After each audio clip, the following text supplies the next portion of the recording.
Je vais écouter dans votre dos. Parfait.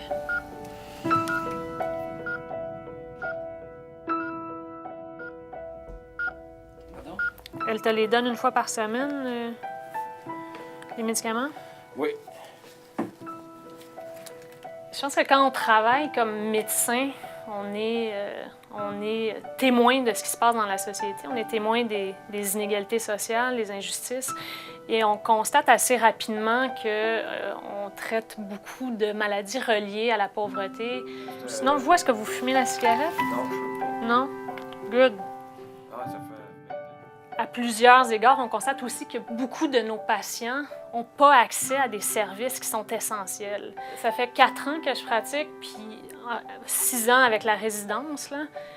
Et définitivement, de plus en plus, nos patients nous disent je vais aller au privé, je suis allé dans une clinique privée pour passer mon scan, je suis allé dans une clinique privée pour passer un examen d'endoscopie, je suis allé dans une clinique privée pour, bon, évidemment, tout ce qui est physiothérapie, psychothérapie, etc. Donc, de plus en plus, ils nous disent « Ah, écoutez, si c'est trop long dans le public, je vais aller dans le privé parce que le privé a l'air plus efficace. » Donc, ça, on l'entend de plus en plus. Moi, je suis un médecin d'urgence. Ça fait 20 ans que je fais ça. La santé, c'est un élément absolument fondamental de la vie humaine. Moi, j'ai toujours été très mal à l'aise avec l'idée qu'en urgence, par exemple, qu'on peut soigner des gens différemment selon les moyens qu'ils ont. On va juste écouter. Respirez bien par là. D'ailleurs, dans une urgence, bien, tous les patients se ressemblent, ils sont en jaquette, puis on les soigne en fait selon la gravité de leur situation. C'est vraiment l'exemple type de l'accès selon la gravité de la situation. Donc, il y a une question absolument fondamentale, qui est une question de valeur, d'éthique. Est-ce qu'on est pour ou contre le fait que les gens qui ont plus de moyens puissent être soignés plus facilement? Donc, ça, c'est une première question. La deuxième question, c'est que le privé n'est souvent pas la bonne solution pour améliorer le système de santé. Donc, ce qui est important de comprendre, c'est qu'au Québec, avant les années 70, donc avant l'instauration de la loi sur l'assurance maladie, les gens étaient soignés en fonction, finalement, de l'épaisseur de leur portefeuille. Donc, si vous n'aviez pas d'argent, si vous n'aviez pas d'assurance privée, vous n'aviez pas accès à des soins de santé, c'était la première cause de faillite personnelle au Québec, c'était les soins de santé. Donc, c'est majeur l'arrivée de l'assurance maladie. La loi sur l'assurance maladie est avant 70. Et là, on a décidé de couvrir l'ensemble des services médicalement nécessaires, qu'on a élargi aussi à des programmes complémentaires, par exemple les soins dentaires, les examens de la vue, les soins de physiothérapie, etc. Et rapidement, on a vu qu'on a commencé à désassurer certains services. Par exemple, dans les années 80, on a désassuré, par exemple, les soins dentaires pour certains groupes d'âge, les examens de la vue, on a diminué les groupes d'âge qu'on couvrait. Et on n'a pas couvert, par exemple, tout ce qui était soins de physiothérapie lorsqu'effectué en dehors des hôpitaux. Donc, déjà, on a commencé à désassurer ces services-là, ce qui diminuait l'accessibilité pour tous ces services qui étaient absolument nécessaires, qu'ils sont encore aujourd'hui. Dans les années 90, on a commencé à couper. Rappelons-nous le fameux déficit zéro de Lucien Bouchard, où on a trouvé toutes les astuces imaginables pour diminuer les dépenses publiques en santé. Et on a coupé, on a fermé des hôpitaux, on a fermé des lits dans les hôpitaux, on a mis de façon massive à la retraite des infirmières, des médecins et autres personnels techniques dans les hôpitaux. Et c'était le virage ambulatoire, finalement, où on a dit les soins vont se diriger vers les soins à domicile, les CLSC, mais on n'a pas redirigé l'argent vers les CLSC, on n'a pas augmenté le financement vers les soins à domicile.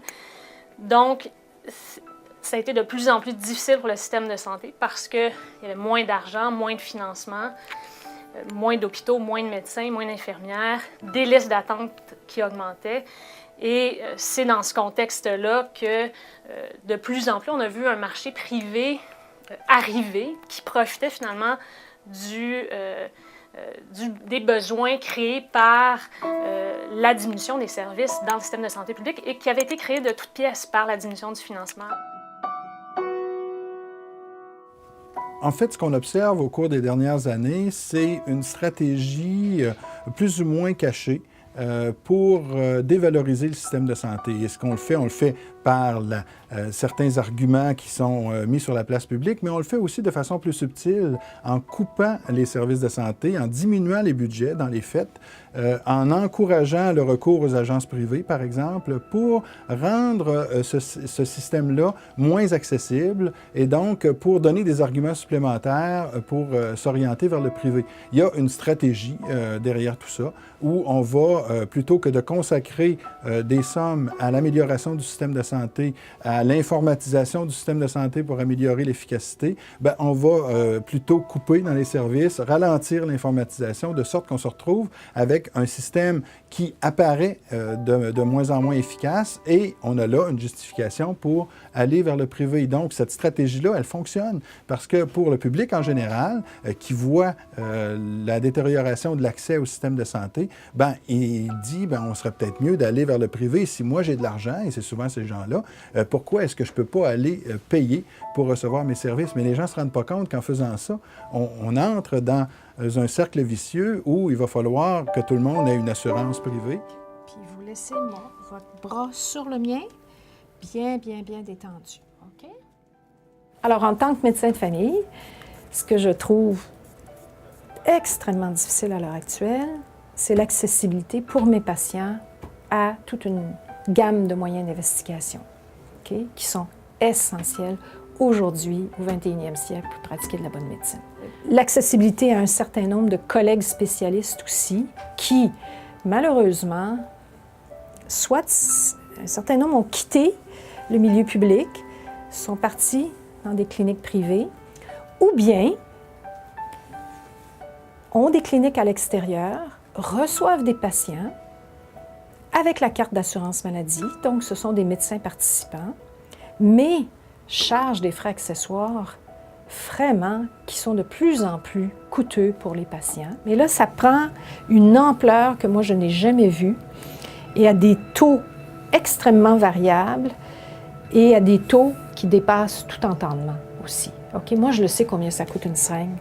Okay? Je le sais que mon petit pot de xylocaïne pour faire une mini-injection, pour geler, pour réussir à faire ma petite exérèse de lésion sur la peau, si ça coûte 10$, c'est beau, là. Quand on charge 160, 200, 300 $ à des patients en frais accessoires, alors le patient a déjà payé avec sa carte, il débourse 160 $ pour se faire enlever sa petite tétine dans la figure. C'est pas acceptable, ça. Est-ce qu'il s'est passé quelque chose depuis qu'on s'est vu la dernière fois? Au point de vue santé? Oui. Non, c'est toujours la même affaire. OK.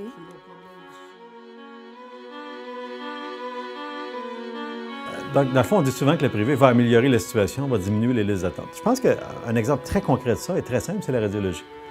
Si on compare l'Ontario et le Québec, il y a eu des choix différents qui ont été faits. En Ontario, il y avait à un moment donné certaines cliniques qui voulaient avoir une offre de radiologie privée, et finalement, tout a été ramené dans le public. Alors qu'au Québec, on sait qu'en radiologie, il y a une offre publique qui est dans les hôpitaux essentiellement pour certaines modalités, je parle de l'échographie, du scan, de la résonance, et une offre privée à l'extérieur qui n'est pas couverte par l'assurance.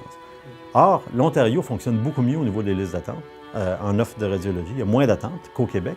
Ce que ça montre, c'est que le système de l'Ontario, par exemple, est beaucoup plus cohérent à ce niveau-là. Il est resté public et il est beaucoup plus efficace. Et si vous parlez à n'importe qui au Québec qui est bien au fait de l'imagerie, tout le monde dit que si on faisait la même chose qu'en Ontario, si on ramenait ça à l'intérieur du giron public, on serait plus efficace, plus cohérent, il y aurait moins de listes d'attente. Et ça, il n'y a pas beaucoup de contestation de cette idée-là. Donc, c'est un bon exemple. Si ça s'applique à la radiologie, ça s'applique probablement à n'importe quelle offre de soins.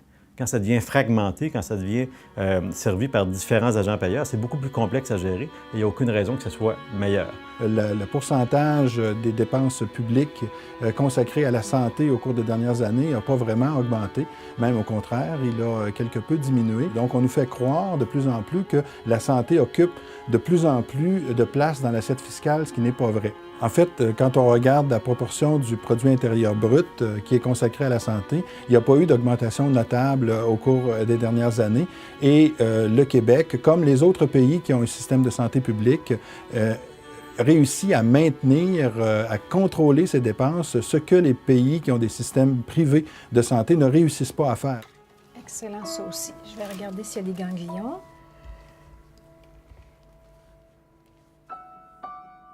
Les patients, quand ils sont dans le système, c'est très rare qu'on entende des critiques. OK? très rare. Et encore la semaine dernière, j'ai eu un témoignage de ce patient-là qui s'est fait remplacer une hanche. Il y a eu toutes les complications qui ont pu lui arriver, thrombophlébite, embolie pulmonaire. Il a dit, j'ai été traité comme aux petits oiseaux. OK? J'ai été traité comme un enfant, on s'est occupé de moi tellement correctement, s'est trouvé en réadaptation. Alors, les patients sont satisfaits quand ils sont dans le système.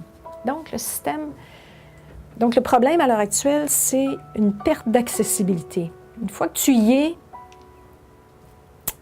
ça fonctionne. Il y a des lenteurs, OK, qu'il faut corriger, il faut voir, il faut trouver des solutions ensemble. Il ne faut surtout pas se décourager de système en pensant que c'est le privé qui va régler ça. C'est prouvé internationalement que c'est une fausseté. Alors, il y a toute une partie de la population qui va y perdre complètement. Il y a effectivement des problèmes dans le système de santé publique, mais à notre avis, il y a des solutions publiques pour améliorer le système de santé publique. Il suffit d'avoir la volonté de les mettre en place et on peut clairement se doter d'un excellent système de santé publique. Évidemment, on pense qu'il faut augmenter le financement public en santé ou sinon, dans les solutions, on peut parler de gestion centralisée des listes d'attente, d'informatisation des dossiers, d'améliorer les conditions de travail de l'ensemble des travailleurs, des travailleuses qui travaillent dans la santé pour qu'ils arrêtent de partir vers le privé, augmenter le travail multidisciplinaire, travailler en équipe. On a parlé beaucoup du déficit des infrastructures routières puis de nos viaducs, mais on a toute une infrastructure sociale qui est dans détérioration, où on a un déficit de solidarité sociale au Québec. Et il est grandement temps qu'on puisse combler ce déficit-là, qu'on puisse réinvestir dans nos infrastructures que sont la santé et l'éducation pour que notre société continue à être l'une des plus égalitaires, équitables en Amérique et dans le monde.